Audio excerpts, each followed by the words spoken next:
Praise the Lord. ஆண்டவருடைய பரிசுத்த நாமம் மகிமைப்படுவதாக. இன்றைக்கு ஆண்டவருடைய வார்த்தைக்கு நேரம் நம்ம கடந்து செல்லலாம். கர்த்தருடைய வார்த்தை ஜீவனுள்ள வார்த்தை. It's a life giving word. எப்பயுமே அது ஜீவனுள்ளதான் இருக்கும். Every word of God is alive. வேதம் சொல்லுகிறது இல்லையா, அது ஜீவனுள்ள வார்த்தை, அலைவா இருக்குது, கரண்ட்ல இருக்குது. கரண்ட் அக்கௌண்ட்னு சொல்றாங்க இல்லையா, அந்த மாதிரி ஆண்டவருடைய வார்த்தை ஒன்னொன்று எப்படி இருக்கும், கரண்ட்ல இருக்கும். It will be always alive. சரி, இன்னைக்கு ஆண்டவர் உங்களோட பேச சொன்ன வார்த்தை என்னன்னா, சங்கீதம் 107வது அதிகாரத்தில் இருக்கிற 20வது வசனம் எடுத்து வாசிச்சிங்கன்னா இருக்கும். தமது வசனத்தை அனுப்பி அவர்களை குணமாக்கி அவர்களை அழிவுக்கு தப்புவிக்கிறார். கர்த்தர் முதல்ல என்ன செய்யறாரு, ஒரு காரியத்தை செய்யணும் அப்படின்னா முதல்ல தன்னுடைய வசனத்தை அனுப்புகிறவராய் இருக்கிறார். வசனத்தை அனுப்பி காரியத்தை செய்து முடிக்கிறவர். சிங்காசனத்தில் உட்கார்ந்திருப்பாரு. இந்த உலகத்தை உருவாக்குறதுக்கு முன்பாடி, வானங்களை உருவாகிறதற்கு முன்பாக, எல்லாத்தையும் சிருஷ்டிக்கிறதற்கு முன்பாக அவர் சிங்காசனத்தில் அமர்ந்திருக்கிறார். அங்க உட்கார்ந்துட்டு பேசுறாரு. அங்க உட்கார்ந்துட்டு he is just speaking. அவர் வசனத்தை அனுப்புகிறார், வார்த்தையை அனுப்புகிறார். அந்த வார்த்தை தன்னுடைய வேலையை செய்து முடிக்கிறது. இன்னைக்கு அதனால தான் தேவன் நம்ம கையில் என்ன கொடுத்துருக்காரு, என்னுடைய வார்த்தையை நீ வச்சுக்கோ.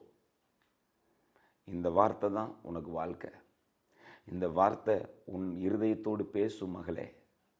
இதை நீ எடுத்து பாரத்தோடு விசுவாசத்தோடு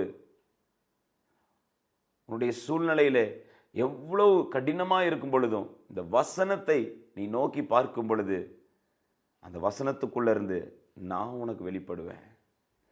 சங்கீதக்காரன் சொல்றார் இல்லையா, வேதத்தில் உம்முடைய அதிசயங்களை காணும்படி என் கண்களை திறந்தருளும் ஆண்டவரே. அப்ப என் கண்ணை திறந்துருங்க. நீர் என்னென்ன அற்புதங்கள் அதிசயங்கள் செய்திருக்கிறீர் என்பதை நான் காணும்படி என் கண்களை திறந்தர்.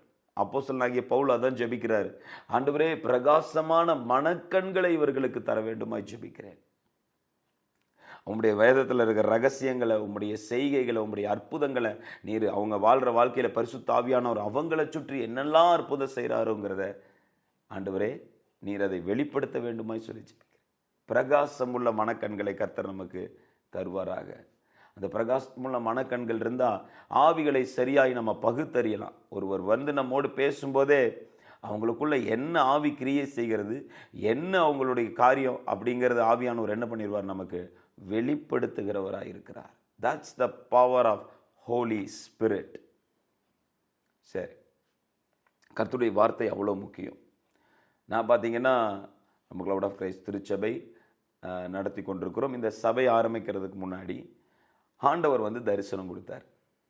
ஆண்டவர் ஒரு தரிசனம் கொடுத்து, இந்த சபையை நான் எப்படி கட்ட போகிறேன், அதுக்கு யார் வந்து வேலை செய்வாங்க, யாரை கொண்டு செய்வேன் அப்படிங்கிற காரியங்களை ஒரு நாள் இரவு நான் தூங்கி கொண்டிருக்கும் பொழுது எனக்கு தரிசனத்தில் இந்த காரியங்களை கர்த்தர் வெளிப்படுத்தினார்.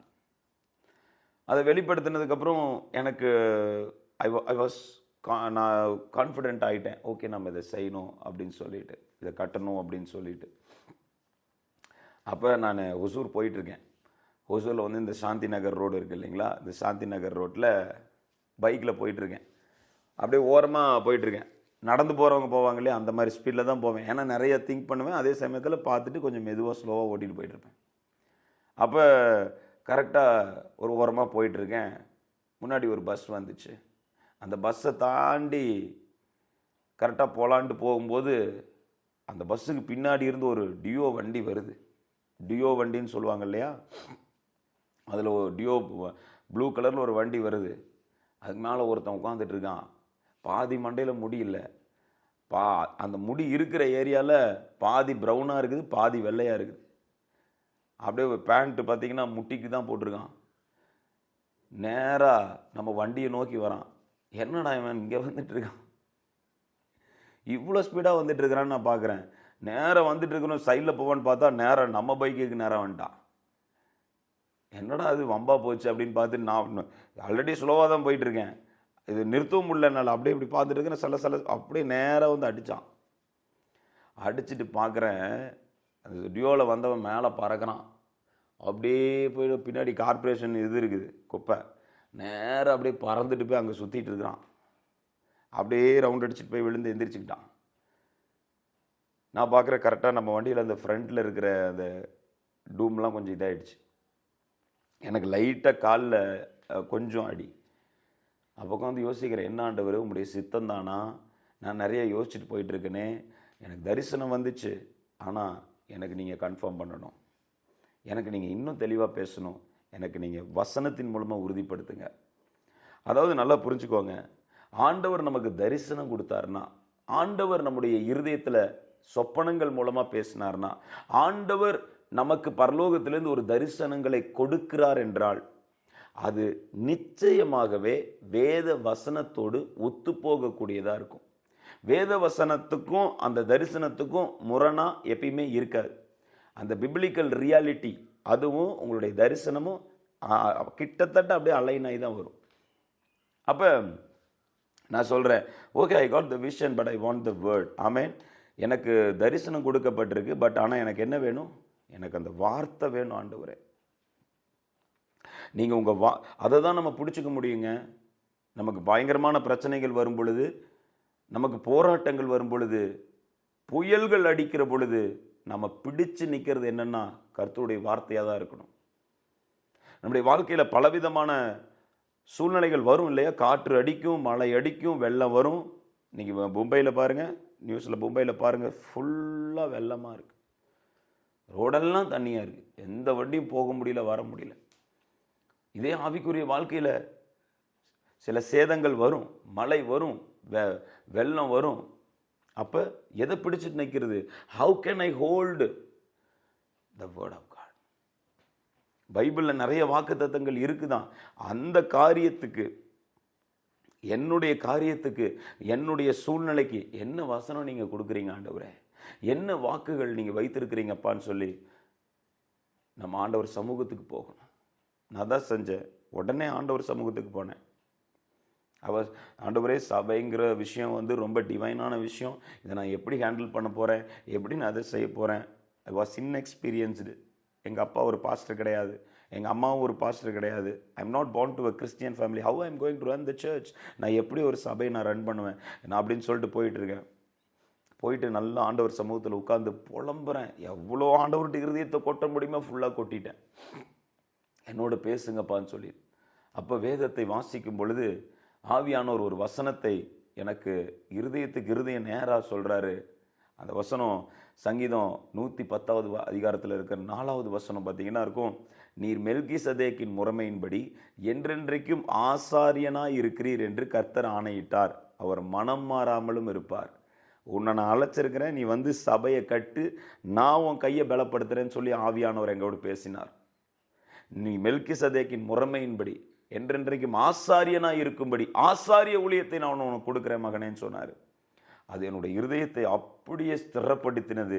அந்த வார்த்தையின் நரம்புகள், எலும்புகள், அப்படியே என்னுடைய ஆவி, ஆத்மா, சரீரத்தை ஒரு புது பலத்தை கொண்டு வந்தது அந்த வார்த்தை. நான் தான் சொல்கிறேன், பைபிள் நம்ம தேவ சமூகத்துக்கு போய் வேதத்தை எடுத்து வாசிக்கும் போது நம்முடைய சூழ்நிலைக்கு ஏற்ற தீர்க்க தரிசன வார்த்தை ஆண்டவர் பேசுவார். உங்களுடைய இருதயத்தோடு இருதயம் பேசுவார். உங்களுடைய எதிர்காலத்தை குறித்து, உங்களுடைய பிள்ளைகளுடைய எதிர்காலத்தை குறித்து ஆண்டவர் என்ன வாக்கு கொடுக்கிறார் என்பதை நல்ல தேவ சமூகத்துக்கு போய் அதை எடுங்க. அந்த வாக்கு தத்தத்தை உறுதிப்படுத்துவார் ஆவியானவர் உங்களுக்கு. என்னுடைய ஆடுகள் என் சத்தத்துக்கு செவி கொடுக்கும்னு சொன்ன மாதிரி நீங்கள் எடுத்து வாசிக்கும் போதே ஆண்டவர் அந்த வசனத்தோடு உங்களோடு இடைபடுவார். அதான் சொல்கிறேன் இல்லையா? அவர் தம்முடைய வசனத்தை அனுப்பி என்ன தரிசனங்கள் காண்பித்தாலும் அந்த தரிசனத்துக்கென்று வேத வசனம், வேத வார்த்தை நம் தேவ சமூகத்தில் கேட்டு பெற்றுக்கொள்கிறவர்களாய் இருக்க வேண்டும். அதான் இங்கே சொல்லியிருக்காரு, தமது வசனத்தை அனுப்பி அவர்களை குணமாக்கி அவர்களை அழிவுக்கு தப்புவிக்கிற தேவன் நம்முடைய தேவன். எனவே இன்றைக்கு உங்களோடு பேசுவார். இன்றைக்கு உங்களோட பேசுவார். நீங்கள் வேதத்தை எடுத்து தியானிக்கிற பொழுது, தேவ சமூகத்துக்கு செல்லுகிற பொழுது, அந்த ஜீவனுள்ள வார்த்தை உங்கள் இருதயத்தோடு இருதயம் பேசும். உங்களை பலப்படுத்தி, உங்களை ஸ்திரப்படுத்தி, கண்மலையின் மேல் அஸ்திபாரம் போட வைத்து ஆண்டவர் உங்களை நிறுத்துவார். ஆமென். சரி, கண்களை மூடி நம்ம ஜெபிப்போமா? ஸ்தோத்தரிக்கிறோம் எங்கள் நல்ல பிதாவே, கர்த்தராகிய இயேசு கிறிஸ்துவின் நாமத்தில் ஜெபிக்கிறேன். ஆண்டவரே, உம்முடைய பிள்ளைகளை நீர் ஆசீர்வதித்தருளும். ஆசீர்வதிக்கவே ஆசீர்வதியும். அவருடைய முகங்களை நீ பிரகாசிக்க பண்ண வேண்டுமாய் சொல்லி ஜெபிக்கிறேனப்பா. ஆண்டவரே, அவங்க எவ்வளோ கடினமான சூழ்நிலையில் போயிட்டு இருந்தாலும் சரி, அந்த வார்த்தையோடு அவர்களோடு இடைபடுங்கப்பா. அவர்கள் அந்த இடத்துல நிலைத்து நிற்கும்படி, ஆண்டவரே நீர் என்ன சித்தம் வைத்திருக்கிறீர், என்ன நோக்கம் வைத்திருக்கிறீர், என்ன ஃபியூச்சரில் பிளெஸ்ஸிங் வச்சிருக்கிறீங்க, ஆண்டவர் அவர்களோடு, ஆண்டவரே இருதயத்தோடு இருதயமுடைய பிள்ளைகளோடு பேச வேண்டுமாய் சொல்லி ஜெபிக்கிறேன். ஜீவனுள்ள வார்த்தை வேதத்தை திறக்கும் பொழுது ஆண்டவரே அவர்கள் இருதயத்தை தொடுவதாக என்று சொல்லி ஜெபிக்கிறேன். தீர்க்க தரிசன வார்த்தை அவர்கள் இருதயத்தை ஆண்டவரே தொடுவதாக என்று சொல்லி ஜெபிக்கிறேன். அப்பா, நம்முடைய மகிமை வெளியரங்கமாகட்டும், நம்முடைய மகிமை வெளியரங்கமாகட்டுமாய் சொல்லி ஜெபிக்கிறேன். இயேசு கிறிஸ்துவின் நாமத்தில் ஜெபிக்கிறேன் எங்கள் ஜீவன் தந்த நல்ல பிதாவே. ஆமேன், ஆமேன், ஆமேன். ஹல்லேலூயா and God bless you. கர்த்தர் உங்களை ஆசீர்வதிக்கவே ஆசீர்வதிப்பாராக. மீண்டும் நாளை சந்திக்கலாம். God bless you. God bless you. God bless you.